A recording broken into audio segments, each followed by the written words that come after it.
जो ये आरक्षण हटाओ आंदोलन शुरू हुआ है, वस्तुतः ये बहुत ही विलंब हो गया।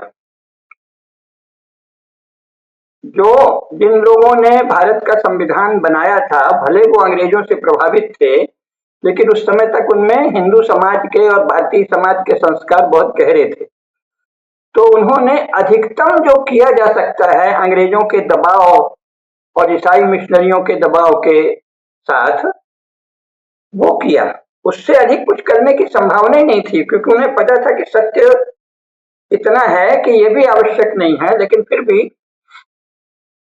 चलो, ये ईसाई मिशनरी बड़ा हल्ला मचाते हैं और अंग्रेज सरकार दबाव दे रही है आजकल। पहले तो इनको भगाए रहती थी, लेकिन अब कह रही है कि भाई ये कह रहे हैं वो बड़ा तथ्य है। हंटर कमीशन से लेके बार बार उन लोगों ने इन तथ्यों को प्रचारित किया, तो चलो इनका मान लें। तो वो अधिकतम है, यानी 10 वर्ष ही आरक्षण उचित था और केवल अनुसूचित जाति के लिए उचित था। लेकिन चलिए, बाद में जनजाति को भी मान लिया। बस अनुसूचित जाति और जनजातियों को केवल 10 वर्षों का आरक्षण ही वो अधिकतम प्रावधान था, जो उस समय के नेताओं को लगा कि ये तो बहुत है। तो उस 10 वर्ष के समाप्त होते ही, यानी 1960 के बाद ही भारत के विशेषकर हिंदू समाज के प्रबुद्ध लोगों को आरक्षण हटाओ आंदोलन प्रारंभ कर देना था। क्यों नहीं किया, इसकी विवेचना आगे भी कभी करेंगे, क्योंकि बहुत समय लग जाएगा, बड़ा विस्तार है। संक्षेप केवल यह है कि अपने शासकों को हिंदू समाज सदा से आत्मीय ढंग से देखता था, प्रेम करता था। तो ये जो नए लोग आए, इनको भी समझता था कि वही तो है हमारे घर के, जवाहरलाल हो, चाहे मोहनदास करमचंद हो, चाहे वल्लभ भाई हो, तो सबको अपने ही मानते थे। राजेंद्र प्रसाद आदि तो अपने हैं ही।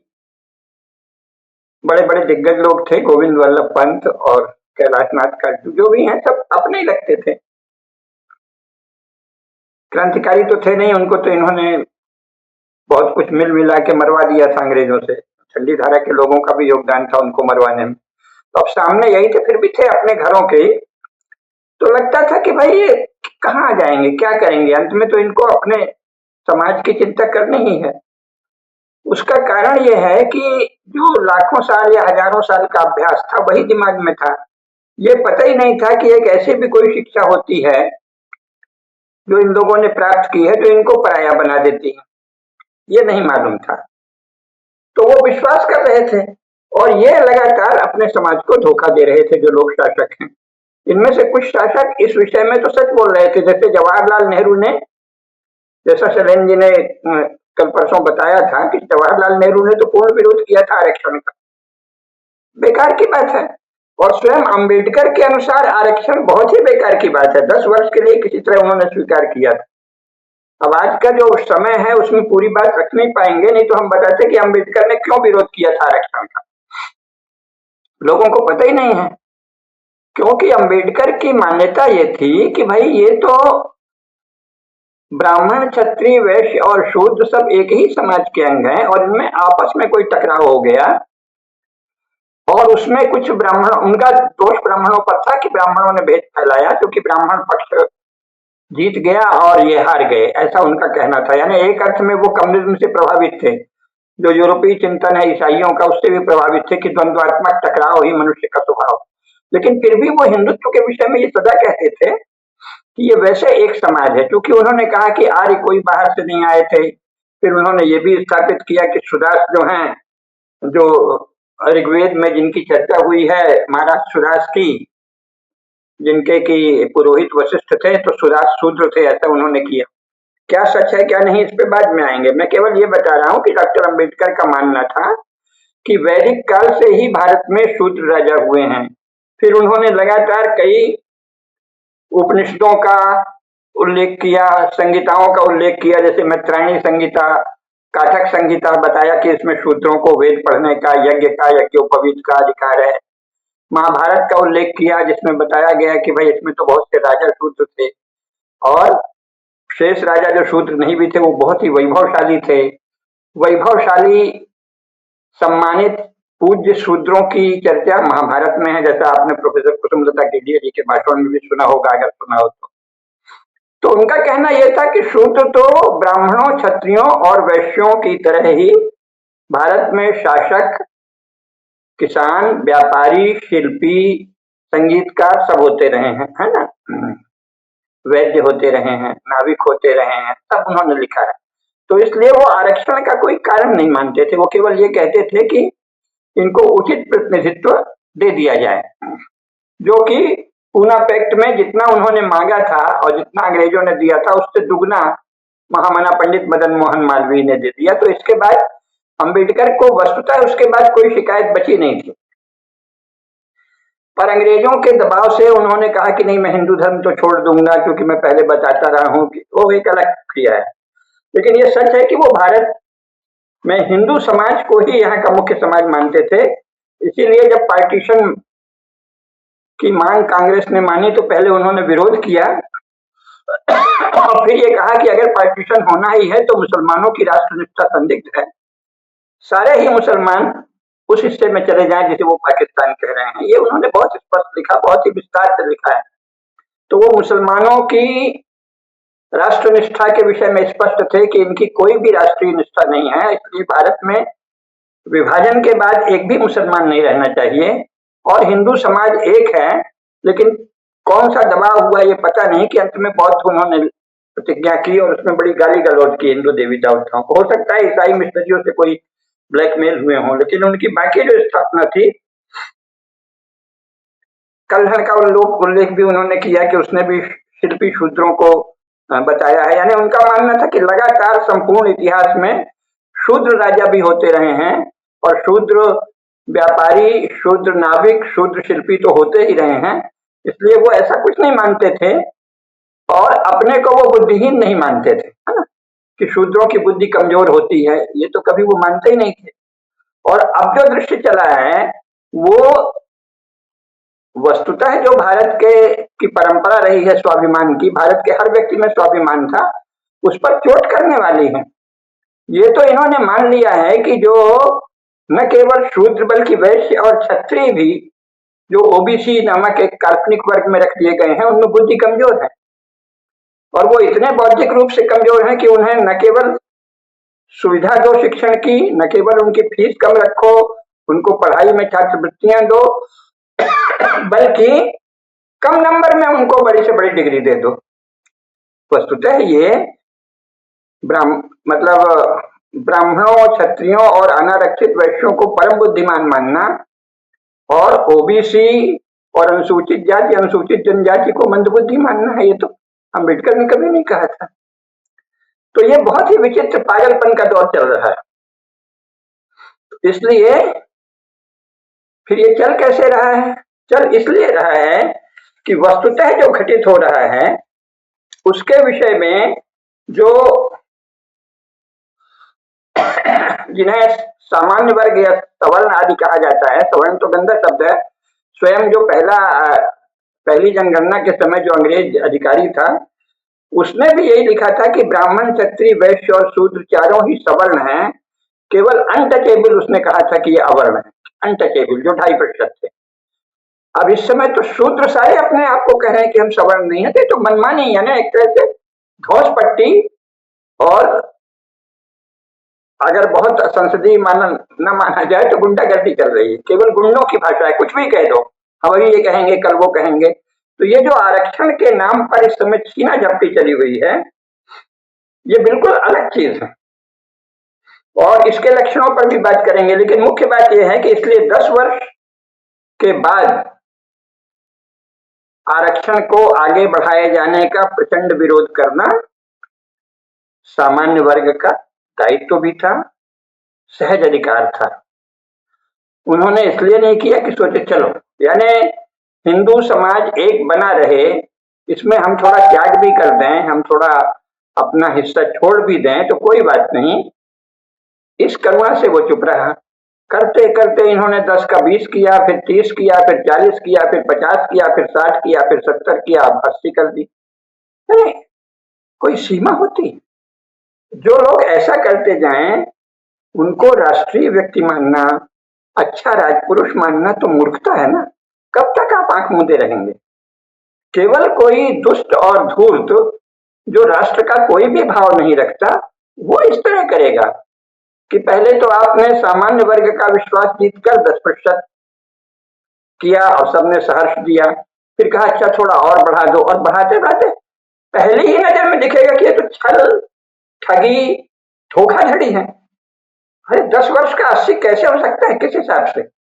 तो ये तो विचित्र बात है और इसका विरोध करना था। दूसरा जो विरोध आवश्यक है वो इसलिए पहले सामान्य वर्ग को समझने में थोड़ा देखना चाहिए कि ये दो अलग चीजें हैं। दावा है समता मूलक समाज का, लेकिन जा किधर रहे हैं? तो समता मूलक समाज से घृणा केंद्रित वर्गवाद, घृणा केंद्रित वर्ग टकराव की ओर ले जा रहे हैं। कौन ले जा रहा है? कांग्रेस, सोशलिस्ट, कम्युनिस्ट तो ससुरे होते ही ऐसे हैं, वो तो मनुष्य ही नहीं है, पिशाच ही हैं। और अभी हिंदू समाज के भीतर की बात कर रहे हैं हम। उग्रवाद, मजहबी उन्मादियों और ईसाइयों को तो ठेल ही दीजिए, वो तो हमारी मानवता की परिभाषा से बाहर के हाशिए के लोग हैं। लेकिन जो हिंदू जाति में पैदा हुए उसमें से सोशलिस्ट, कम्युनिस्ट, कांग्रेस और अब भाजपा सीधे घृणा केंद्रित वर्ग टकराव की ओर जा रही है। कैसे जा रही है और इनमें क्या लक्षण है? वैसे तो सबको दिखता ही है, लेकिन अगर संक्षेप में करें तो 7 मुख्य लक्षण आप याद देखिए। ये जो समता मूलक समाज है इसका सदा से ही, और वो विनोबा भावे ने भी उस समय जब नेहरू ने कहा कि चलो थोड़ा इनको मना लो, पटा लो, जैसे चकबंदी वगैरह हो जाए, तो भूटान का नाटक वगैरह जो किया, तो उसमें भारतीय प्रेरणा से चूंकि थे तो सत्य, प्रेम और करुणा, ये कहा ना, सत्य, प्रेम, करुणा और न्याय, ये समता मूलक समाज के लिए प्रेरक तत्व हैं। और घृणा केंद्रित जो वर्ग टकराव है उसका प्रेरक क्या है? झूठ, घृणा, क्रोध और युद्ध। कैसे? सदा जो समता मूलक समाज के पक्षधर सामान्य वर्ग थे उसने अहिंसा की बात की। सामाजिक जीवन में अहिंसा, अधर्मियों और पापियों के विरुद्ध वीरता और युद्ध। और इसीलिए उन्होंने जाति को इस रूप में देखा कि भाई ये कुल समूह है। जाति उस अर्थ में, कास्ट के अर्थ में तो है नहीं, फैमिली का एक ग्रुपिंग है जो कि शादी, विवाह, शिष्टाचार, बंधु बांधवों का एक स्वाभाविक सबसे प्राकृतिक इकाई है। सहज रूप से आप किसी घर में पैदा होते हैं, वो घर अगर बहुत वर्षों से, हजारों साल से आपका उसी वह परिवार है, वह कुल है, तो बहुत बड़ा हो जाएगा, तो उसी को जाति कह दिया। तो कुल के समूहन को, कुल समूह को ही जाति कहते हैं, इसी रूप में उसने देखा। और इसीलिए समाज में जो है वो तो उन्होंने सोचा कि भाई सदा से हमारे यहाँ पूर्व कर्म की परंपरा रही है, अभावों की पूर्ति करना हर सदगृहस्थ का धर्म है। तो ये पूर्व कर्म की तरह देखा गया कि चलो जो अभाव है उसकी पूर्ति कर दो। कैसे करो? दान से। हमारे यहाँ तो दान का एक विशाल महान गौरव होता है और महान परंपरा रही है, बहुत बड़े बड़े दान होते रहे हैं। और करुणा से और उदात्ताचरण से पूर्व कर्म किए जाते हैं। और इसीलिए ये जो समता मूलक समाज है वो सदा ये इस बात पर चर्चा करता था, स्मरण करता था, कीर्तन करता था कि हमारे यहाँ सभी जातियों के राजा हुए हैं, सभी जातियों के साधु संत हुए हैं, सभी जातियों के विद्वान हुए हैं, सभी जातियों के शूरवीर हुए हैं, सभी जातियों के शिल्पी हुए हैं, सभी वर्णों में सब प्रकार से सम्मानित लोग हुए हैं। तो इसीलिए उसने कहा कि ठीक है, आप आरक्षण कहते हो, हम तो इसको पूर्व कर्म कहते हैं, चलो अंग्रेजी का शब्द ले लिए और रिजर्वेशन, उसका हिंदी है आरक्षण, दे दो।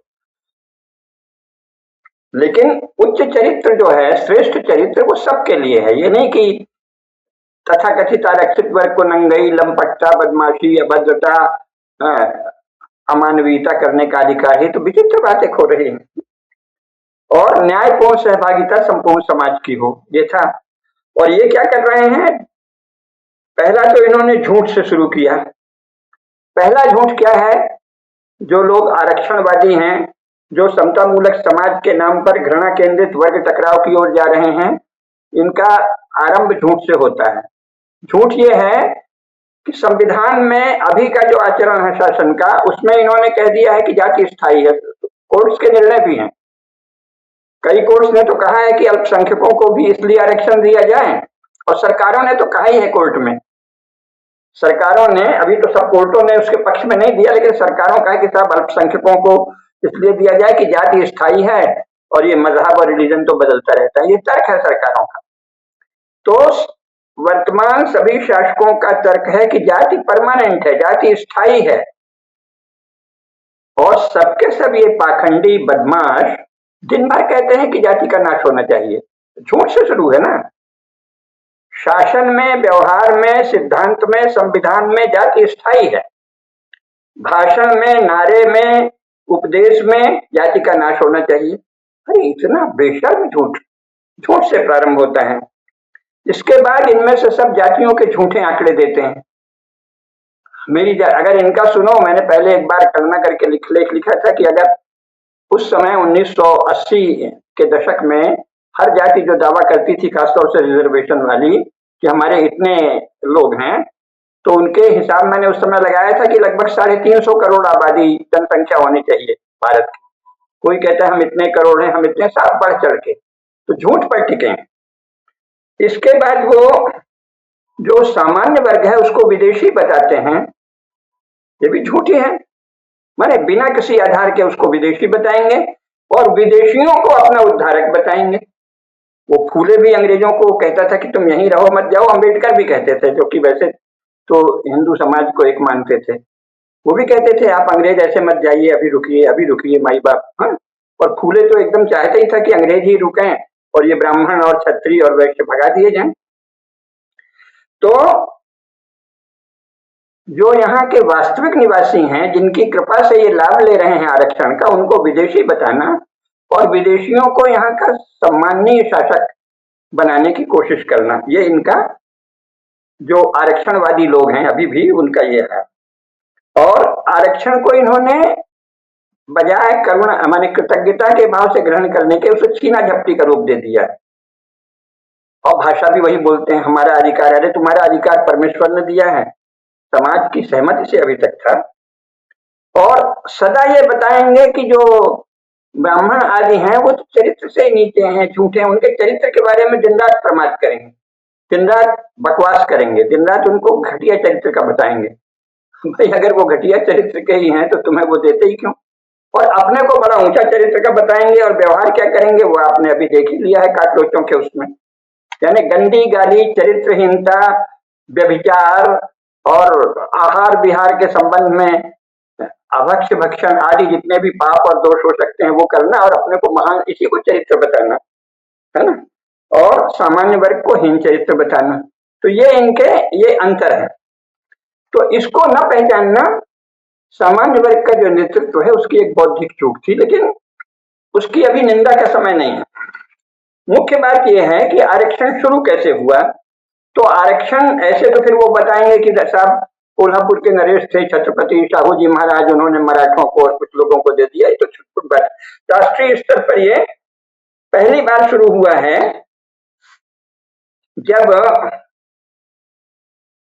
कांग्रेस की सरकारें बनी देश में जगह जगह, और जो 1935 का अधिनियम आया उसके अनुसार अनेक जगह प्रांतीय सरकारें बनी, उनकी सहमति से हुआ है। उसका महत्व यह है कि जब भारतीय समाज का समर्थ वर्ग या उसके बड़े अंश ने जब स्वेच्छा से सहमति दी तभी आरक्षण संभव हुआ है, अन्यथा आरक्षण असंभव था। जो आज के भाषण का जो केंद्रीय विषय है, क्योंकि नहीं तो बड़ा विस्तार हो जाएगा, मेरे पास तथ्य बहुत है। मुख्य बात यह है कि आरक्षण का आधार ही यह है कि समाज की स्वीकृति, समाज की स्वीकृति से ही आरक्षण संभव हुआ है। अगर समाज विरोध कर देता है, हिंदू समाज, जिसे सामान्य वर्ग अब ये कहने लगे हैं अब आगे लोग समाज को बांट के, तो सामान्य वर्ग और उसको कुछ असामान्य वर्ग बना दिया है, सामान्य अब नॉर्मल के अर्थ में। तो सामान्य वर्ग की सहमति से ही आरक्षण संभव हुआ है। तो सामान्य वर्ग जब खुलकर विरोध करेगा तो आरक्षण समाप्त हो जाएगा। वो उसके चरण क्या होंगे ये अलग बात है। इसीलिए आरक्षण हटाओ आंदोलन एक ऐतिहासिक घटना है। ये उतना ही महत्वपूर्ण है जितना 2014 का नरेंद्र मोदी का चुनाव में आना। सोनिया गांधी ने लक्षित हिंसा विधेयक बनाया था, उससे हिंदू समाज को लगा कि ये तो डायन है और खा जाएगी हिंदू समाज को, ऐसी योजना बना रही है कम्युनिस्टों और ईसाइयों के साथ मिलके। तो उन्होंने नरेंद्र मोदी नाम का एक व्यक्ति जिसने बड़ा जनसंपर्क किया था, महात्माओं आदि से भी मिला था, कारपोरेट हाउसेस से भी अच्छे संबंध बनाए थे, विदेशों से भी, तो उसको देखा कि ये ठीक दिखता है, अच्छा आदमी, तो इसको दे दिया। और बातें जो कर रहा था सबका साथ सबका विकास। तो 2014 भारतीय राजनीति का युगांतरकारी या परिवर्तनकारी मोड़ था। हमने उस समय ही कहा था कि अब कम से कम अगले 50 वर्ष तक फिर से ये अपने को सेकुलर कहने वाले लंपट, आवारा, दुष्चरित्र, बदमाश लोग सत्ता में नहीं आएंगे। अब ये हिंदुओं का युग है, लेकिन हिंदू अपने पुरुषार्थ से क्या करेंगे उस पर निर्भर है। उसी प्रकार ये जो आरक्षण हटाओ आंदोलन है, ये पहली बार सामान्य वर्ग ने ये समझा है कि उसको ठगा जा रहा है, लगातार ठगा जा रहा है। कहीं राष्ट्र के नाम पे, राष्ट्र की कोई परिभाषा आज तक किसी पार्टी ने नहीं की। नेशन स्टेट और उसके जो ऑफिस बियरर्स हैं, यानी प्रधानमंत्री, राज्यपाल, मुख्यमंत्री आदि, मानो उनकी सेवा ही राष्ट्र सेवा है, और कोई बताते ही नहीं राष्ट्र क्या। क्योंकि न तो आप शिक्षा में भारत के शास्त्र पढ़ाते, न सामान्य हिंदू को सनातन धर्म के शास्त्र पढ़ाते सरकारी खजाने से, ऊपर से मुसलमानों को सरकारी खजाने से कुरान पढ़ाते हो जिसमें हिंदू धर्म के नाश की योजना बताई जाती है, और ईसाइयों को सरकारी खजाने से बाइबिल आदि वो पढ़ने की सुविधा देते हो जिससे वो हिंदू धर्म के नाश की बातें करते हैं, जिसका परिणाम है कि स्टालिन खुलेआम कहता है कि हिंदू धर्म तो एक संक्रामक रोग है और हमें इसे समाप्त करना। इसका सरकारी खजाने से धन दिया जाता है, वो सरकारी खजाना जो मुख्यतः सामान्य वर्ग के हिंदुओं के टैक्स से कम 60% अंश उसमें सामान्य वर्ग के हिंदुओं का है। हमारे द्वारा दिए गए टैक्स से संचित राजकोष का बहुत बड़ा हिस्सा हमारे ही सनातन धर्म के विनाश के लिए शिक्षा के नाम पर पढ़ाया जाता है। तो ये जब हम ध्यान रखेंगे कि ये तो राजनेता हमें मूर्ख बना रहे हैं, और क्यों मूर्ख बना रहे हैं? क्योंकि शायद ये कहीं विदेशों से या किसी विचित्र सी बातों से या कुछ विचित्र कल्पनाओं से या किसी प्रोपेगेंडा से प्रभावित हैं कि हिंदू समाज को तो बस ऐसे ही हाँक लो और कुछ भी इसको करते रहो और विदेशियों का हित साधते रहो और संतुलन बनाए रहो। तो इस अर्थ में आरक्षण हटाओ आंदोलन सामान्य वर्ग, जो भारतवर्ष की रीढ़ है, जो भारत राष्ट्र का मेरुदंड है और मर्म भाग है, सत्व है, उसके द्वारा प्रारंभ किया गया पहला सब प्रकार से श्रेष्ठ आंदोलन है। इसके कई चरण होंगे, क्योंकि पूरी तैयारी नहीं की है, क्योंकि तैयारी तो ये होती कि विद्वानों को कहा जाता अभी भी मौका है, आरक्षण हटाओ, पर ये शुरुआत है। और गीता में क्या कहा है? सर्वारंभा ही दोषेण धूमे न अग्निरिवा वृता। किसी भी कार्य के प्रारंभ में, जैसे आग, जब सामान्य रूप से आग बिजली वाली नहीं जलाते हैं लकड़ी आदि, तो पहले धुआं होता है, थोड़ा वो धुआं धुंधुआती है, फिर आग भभक रखती है। यज्ञ भी करते हैं तो पहले थोड़ा धुआं होता है। तो सभी श्रेष्ठ कार्यों के आरंभ में कुछ धुआं सा होता है। तो इसमें यज्ञाग्नि है ये, इसको प्रदीप्त करने के लिए बहुत से काम करने चाहिए। जैसे जो प्रबुद्ध लोग बनते हैं उनको भारत राज्य की प्रकृति पर अध्ययन करना चाहिए। भाई ये किसकी ओर से शासन कर रहे हैं? कहते तो हैं कि we the people of India की ओर से कर रहे हैं। मनमाने कानून कैसे बना रहे हो? हिंदू धर्म के नाश की शिक्षा क्यों दे रहे हो? हिंदू धर्म को कमजोर करने वाले कानून बनाने की हिम्मत कैसे करते हो? अपने मन से समाज को किसी भी दिशा में मोड़ने का संकल्प करने की हिम्मत कैसे करते हो? तुम कौन हो? तुम अपने आप को मोहम्मद साहब मानते हो, जीसस मानते हो, क्या मानते हो? तुम किसकी ओर से ये कानून बना रहे हो? किसकी ओर से तुमने ये कानून बनाया कि सामान्य वर्ग के लोग जो हैं उनका तो एक ही स्वभाव है, उनके बच्चे ओबीसी और शेड्यूल कास्ट और शेड्यूल ट्राइब के बच्चों का अपमान करेंगे, इसलिए उनको दंडित करने की व्यवस्था करनी, किसकी ओर से? और वो तो बलात्कार अपराध ही करेंगे शेड्यूल कास्ट शेड्यूल ट्राइब के साथ, इसलिए अगर वो लोग कह भर दें, मुंह खोल दें, तो बस उनको गिरफ्तार कर लो। किसकी ओर से आपने ये निर्णय लिया कि शेड्यूल कास्ट शेड्यूल ट्राइब का हर व्यक्ति जब मुंह खोलता है केवल सत्य बोलता है, झूठ बोल ही नहीं सकता, और सामान्य वर्ग सदा झूठ बोलता है और अपराध करता है? किसके? तुम किसके प्रतिनिधि हो? तो ये प्रश्न सब उठना चाहिए, ये विद्वत्ता के स्तर पर, कि राज्य किसका प्रतिनिधि है, राष्ट्र से क्या अर्थ है, भारत के संविधान में राष्ट्र की परिभाषा क्यों नहीं शामिल है, ये किसका राज्य है? अगर ये we the people of India का है तो तुम किस पीपुल की ओर से ये निर्णय ले रहे हो? क्या केवल शेड्यूल कास्ट शेड्यूल ट्राइब अथवा आप ओबीसी यही पीपुल हैं? आप कहते हो ये 30% है, तो 30% ही है, तो ये पीपुल नहीं है, we the people of India. ये सब प्रश्न विद्वानों का काम था। रणनीति बनाना बड़े बड़े रणनीतिकारों का काम था। प्रोपेगेंडा करना, प्रचार के जो प्रमुख लोग हैं उनका काम था अपना एक मीडिया खड़ा करना। नहीं किया है, कोई बात नहीं। फिर भी सोशल मीडिया में अब हम लोग काफी शक्तिशाली हैं और होते जाएंगे, और ये सब खड़ा होगा। तो ये जो आरक्षण हटाओ आंदोलन है, ये देश के लिए शुभ है। और जब समाज ने इसको अस्वीकार कर दिया, अभी तक तो प्रश्न ही नहीं किया था। प्रश्न तो 1960 में ही करना था, 70 में तो और तेजी से करना था, 80 में तो उत्पात कर देना था, भयंकर भूचाल ला देना था। तुम कैसे कर रहे हो इतना आरक्षण? और ये मंडल आयोग जैसा पापपूर्ण एक प्रावधान, इसमें खुलेआम जो लोग लिख रहे हैं कि हम राजा हैं, हम बहुत धनी हैं, हमारे पास ये धन है, वो धन है, व्यापार वाणिज्य सब हमारे ही मत्थे है, शिल्प हमारे ही मत्थे है, हम तो खेती न करें तो लोगों को खाने को ही नहीं मिलेगा। कृषि, वाणिज्य, शिल्प, व्यापार, उद्योग सब में अपने प्रभुत्व का दावा करने वाले लोगों को पिछड़ा घोषित करने वाला खुलेआम जो अपराध दिखता है प्रथम दृष्टया, वो कैसे संभव हुआ? उसके बाद एक कोई बेचारा गोस्वामी अपने को जला रहा है, कुछ लड़के जला रहे हैं, लेकिन ये जो प्रबुद्ध